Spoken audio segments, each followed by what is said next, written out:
alors xam ngeen ni xeex bi diggante Palestine ak Israël yàgg na waaye juróom-ñaari fan ci weeru octobre dafa gën a taraat ginnaaw benn song bu ñu ne waa Hamas ñoom ñoo ko def foofu ci Israël ba jàpp ñenn ñu fa nekk këf leen Israël nag li muy def bokk na ci di jéem a def benn communication ngir expliquer li ñuy def daanaka saa su nekk da ngeen di dégg ay sox foofu ci bande de Gaza ay lim yu takk ñu faat leen ci ministère des affaires étrangères bu Israël am na délégation ay taskatu xabaar yu mu jël TFM ci la bokk yabal leen foofu noonu ngir xool guerre bi naka lañ koy defee ndax ñoom li ñu bëgg mooy fexe ba Hamas dootul amati Abdoulaye Cissé mooy suñu envoyé spécial. Lieutenant-colonel Idan. קודם כל תודה רבה שהגעתם לפה. Première chose, merci beaucoup d'être venu ici. אנחנו מהיחידה לאיסוף ציוד לחימה של האויב. Nous sommes une unité qui récolte le matériel de l'ennemi. ונראה לכם פה ציוד שנאסף כחלק מהטבח של השביעי באוקטובר. Nous allons vous montrer des équipements qui ont été récupérés suite au massacre du 7 octobre. אז מאחוריכם הארבעה הטנדרים האלה שבשורה הראשונה. Les câbles que vous voyez là, ils ont été abandonnés, ils ont pris part au massacre du 7 octobre. אפשר לראות עליהם גם סימני לחימה. Vous pouvez voir dessus des impacts de tir, des dégâts qui ont été faits lors des combats. וכמה מהם תפסנו בתוך עזה והחזרנו לשטח ישראל. Une partie d'entre eux ont été récupérés à Gaza et on les a ramenés en Israël. למשל מתחת לבית חולים שיפה. היה טנדר כזה? Sous l'hôpital Shifa, il y avait un pick-up comme ça. Waouh! Allez, est-ce que tu peux me dire pourquoi écoutez, on se protège comme on peut, voilà. On va en zone de guerre, donc on se protège comme on peut. Je ne sais pas comment on met ces trucs, les harnais, je vais devoir me faire aider. On n'est pas en guerre avec les Palestiniens. On n'est pas en guerre avec le peuple palestinien, on est en guerre avec le Hamas. Et ça, c'est du A à Z, tout le narratif et toute la vérité. Donc le 7 octobre, c'est une des premières bases qui a été attaquée, puisque c'est une des bases les plus proches de Gaza. Donc à 6 h du matin, environ une centaine de terroristes ont pénétré la barrière, donc l'entrée de la base. Ça, c'était le bureau du commandant. C'est ce qu'il venait de m'expliquer. En fait, quand ils sont arrivés, il n'y avait personne ici, c'est ça?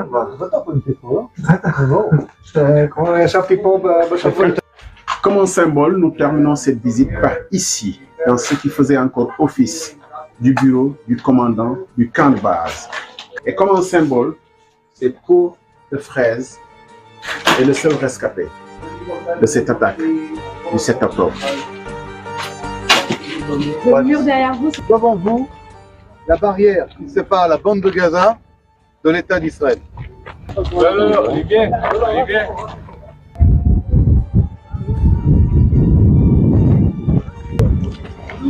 Oula. Par terre, c'est-à-dire? Allongez, par terre. Allongé? mets-le toi aussi. Oh my God. Ça va? Nous sommes en guerre contre le Hamas. Cette guerre n'est pas terminée. Je ne vous demande pas, mais je vous invite à ce que vos gouvernements n'ayez pas peur. Ce que vos gouvernements, c'est nous qui...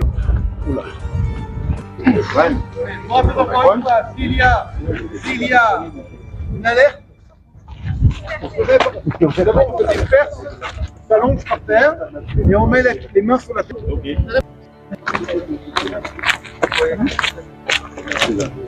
Évidemment, l'élément incontournable ici à Tel Aviv, ce sont ces entrées à différents endroits de la ville, ce qu'on appelle les bunkers. À chaque fois que l'alarme retentit, les Israéliens sont obligés de se mettre dans les bunkers et d'aller se mettre à l'abri. C'est des endroits assez sécurisés qui sont réalisés pour résister à des charges énormes telles que les roquettes envoyées par le Hamas.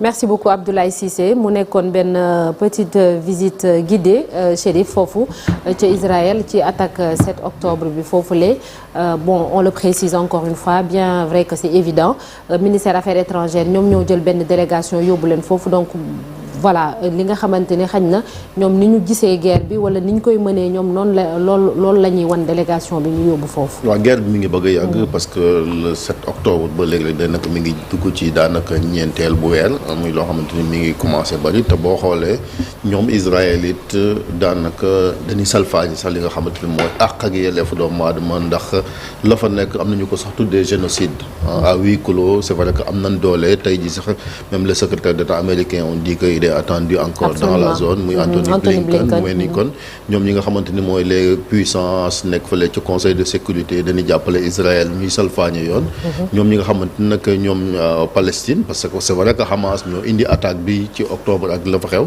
mais riposte bi quand même c'est disproportionné ba nga xamante ni gone fay ñàkk seen bakkan bari na civil yi bari nañ ba nga xamante des fois ay corridor humanitaire réew yu mel ni Égypte ñu ngi cay jàpp ngir ñu mën koo jaax nit ñi nag ñi ngi wax ngir cessez-le-feu fa am ñu dàkk ñu xool naka lañ mën a régler le problème parce que bu continuer jéggi na day yëngu boo xamante ne en tout cas ce qu'on appelle cause palestinienne bi mi ngi bëgg a yàgg te nit ñi c'est vrai que ñu ngi ci doon xalaat naka lañ mën def ku ci nekk fa nga xamante ni quand même fa lañ rëddal nga mën faa yem parce que boo xoolee li ñu tuddee ñoom territoire occupé yi nga xamante ni dem nañ ba Israël di coppati ci suuf sa boo xoolee frontières yi fan jamoon ca 66 ba tey jii ñu nekk ci 2024 bari nañ bari goo xamante ni ñoom ñoo fay nekk di fa dëkk et loolu jéggi na dayo boo xamante ni en tout cas war na leen mën a jàppale malheureusement muy communauté internationale ba ci sax umma islamique bi ak réew yi nga xamante ni mooy réew yu jullit di ñoom it nañ ca war a taxawuñ ko ci dernièrement on a parlé du cas du Sénégal bi nga xamante ni daanañ fi gis muy état bi ak li nga xamante ni quand même moom mooy société civile bi à travers les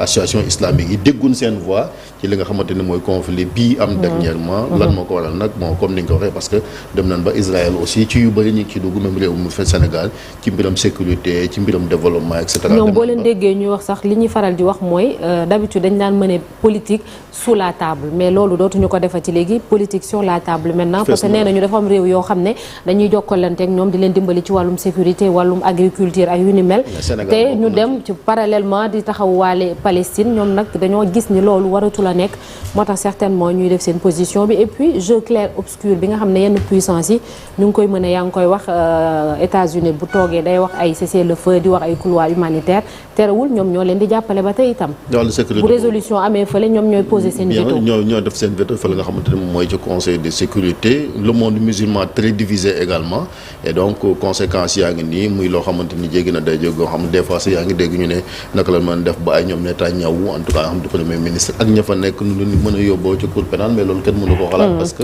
li fa nekk ci wàllu en tout cas violation droit de l'homme bari na trop ak ña fay ñàkk seen bakkan espérons que xëy na ñoom seen xel dina dellusi ba ñu teg ngànnaay ci suuf mën a jiital waxtaan même si Hamas tamit des fois ñu gis ay provocations yoo xamante ñënk ñu nekkee mais parce que Israël nee na tant que bàyyiwuñu otage yëpp nee nañ yëf yi du arrêté et puis on parle de plus de 23 000 morts ci bande de Gaza bi lu ci ëpp ay xale la ñu ne ak ay jigéen il est 7h41 malheureusement faaw ñu dem RFM tey ji la ñuy dalal Cheikh Tidiane Cissé nekk ONG 3D coordonnateur programme USAID élection bu 8h jotee incha allah ñu dellu si ci ñaareelu pàcc bi à tout à l'heure